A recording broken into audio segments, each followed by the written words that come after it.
All right, you gotta check this out. Even Republican lawmakers are visibly spooked by Donald Trump's sweeping tariffs that are more reckless and more incoherent than any of us could have ever imagined. Even CNBC Business, the investment wing of CNBC, said this is the worst case scenario. No, they said it's worse than the worst case scenario, actually. Take a listen. Market reaction after hours, I've never seen anything like it.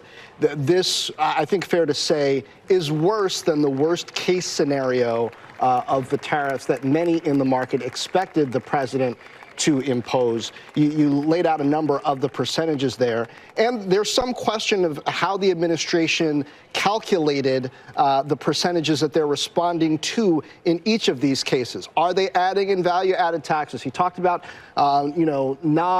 non-tariff barriers as well. So I think while many were hoping that this would eliminate uncertainty, it brings more uncertainty to the market. And as the announcer is talking, you can see the stock market dropping on screen.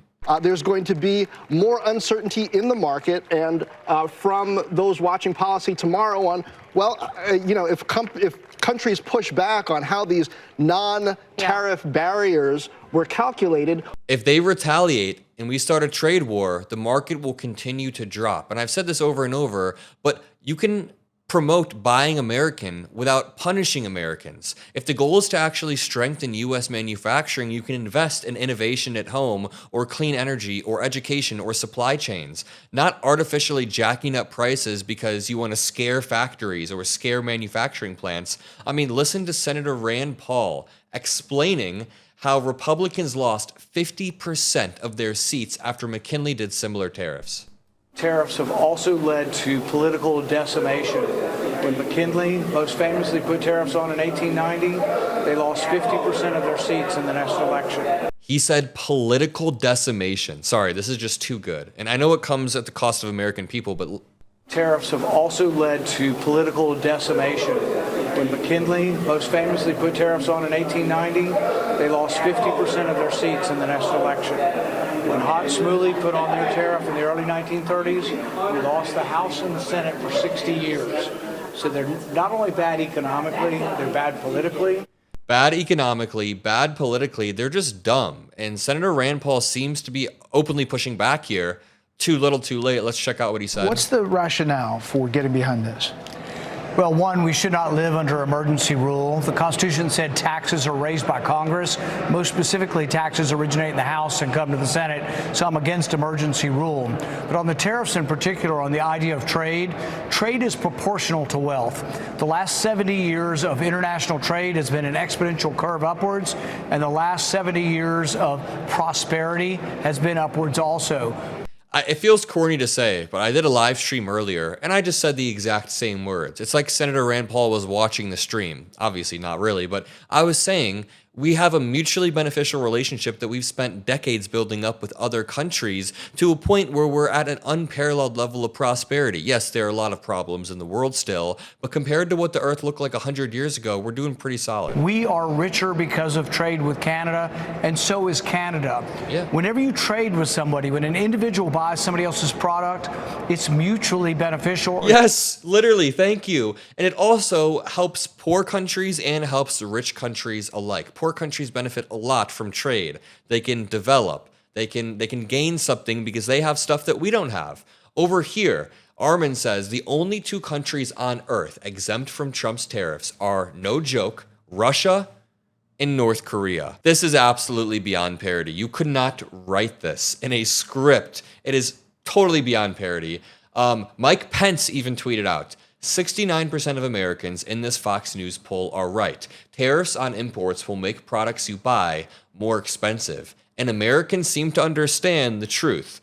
69% of Americans said tariffs on imports will make products you buy more expensive. For some reason, 7% said less expensive. They need to get the hell off Truth Social. And 17% said no difference. This is the importance of spreading our message. Make sure you drop a like and make sure you spam some blue hearts so we can spread our message and show people that, hey, tariffs will make your life more expensive. It's basically just a tax. This shouldn't be at 69. This should be at 91%. This should be at 98%, to be honest. But The vast majority of Americans do realize, and we will take that. Richard Hanania, who, by the way, voted for Trump, responded to a tweet showing the dollar rapidly dropping, just rapidly falling. No biggie, just a normal day under the Trump admin. And Richard tweeted out, "Moron administration." Remember, he voted for Trump. Someone else posted a photo that shows extreme fear is driving the market. And the dial is just all the way to the left on red. Extreme fear. And someone said, "Can someone who is good at economy tell me if this is good or bad?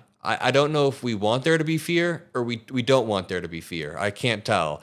But I mean, dude, the fact that most Americans understand that the tariffs will raise prices for them is good, because they can draw that direct line after the stock market drops and after grocery prices go up. Someone said, not to alarm everyone too much, but the US stock market has lost $2 trillion in the last 20 minutes. And this was sent out while Trump was speaking earlier.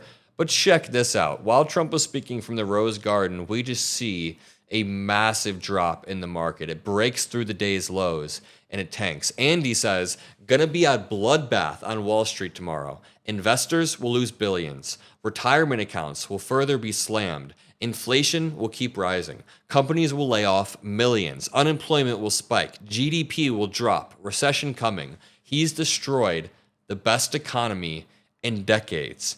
And it doesn't even feel real yet. It still feels like Trump is pulling some trick or stunt, but no, he actually just did it. And listen to this. James points out that because Indonesia has a high tax on coffee imports, Trump's going to put a 32% tax on coffee imports from Indonesia, even though the US exports no coffee there. He literally does not understand the concept of comparative advantage, and he's just bullshitting his way through this chart. I was just reading an article that I should probably pull up saying that the way Trump calculated these numbers on the right here, the reciprocal tariffs and the tariffs charged, are just absolute bunk BS. It's actually hilarious.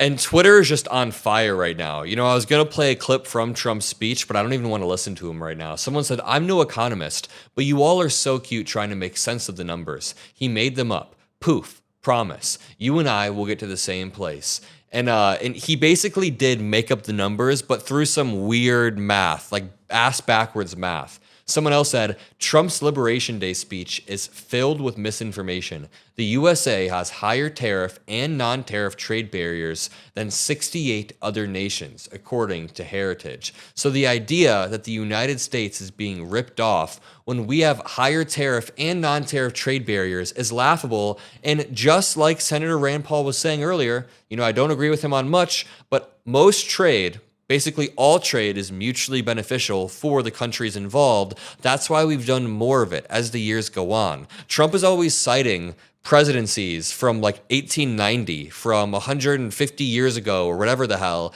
and acting like we can use that as a model when no, the world has become a lot more interconnected and we now trade easier. We don't have to do it in the most slow, excruciating way possible. We have tight supply chains that we can build on top of to make sure we have stronger alliances, but that's not Trump's goal. Reciprocal tariffs are basically just a recession strategy. It's a crude 20th century policy that slows down the growth of the American economy, and it's almost surreal because it's such a loss for the American people, but it's like Trump is handing on a silver platter a midterm win to the Democrats. And it sucks that our win has to come at the expense of the American people, but why is Trump just handing a win over? I guess we'll see what happens over the next week, but I guess I'll just end off by saying when we raise tariffs, other countries respond in kind. They retaliate. That means American farmers, manufacturers, exporters all get cut off from global markets, and we've seen this before. Trump's 2018 trade war with China will be nothing, will not even touch the damage this does on the US economy. I'll leave it there. Drop a like, subscribe. I love all of you guys, and I'll see you in the next video. Peace out.